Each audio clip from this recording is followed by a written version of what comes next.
شكرا للزملاء في الاستديو ما بين جماهير نادي النصر. معي عمي، يلا حيو. الله يسلمك ويبارك فيك يا شلونك يا ولدي مساعد. يا حبيبي؟ الله يحفظك ويبارك فيك الله ان شاء الله. يسعدك.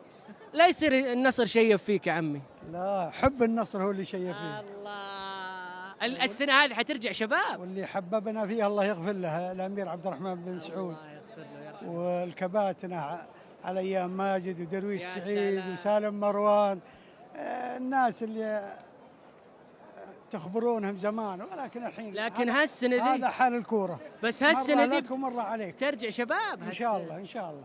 انتم صرتوا تقولون ان النصب يعطونها البطوله، ودنا يعطونها البطوله، كان من زمان اعطونا.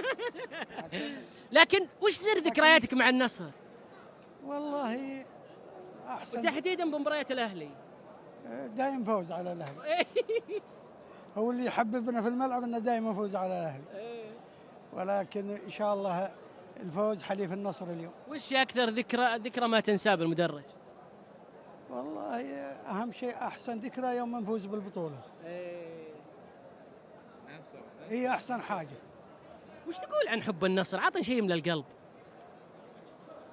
دمي اصفر وازرق، 50 سنه وانا اشجع النصر، لكن ان شاء الله ان الله يرزقنا السنه هذه ببطوله ان شاء الله. بس روحك شباب ما شاء الله ما شاء الله. هذه عيونك الحلوه. يا حبي لك، الله يسعدك. معنا ايضا مشجعين من، كيف حالك؟ الحمد لله بخير. اليوم انتم قادمون من اين؟ من اندونيسيا. تشجعون من؟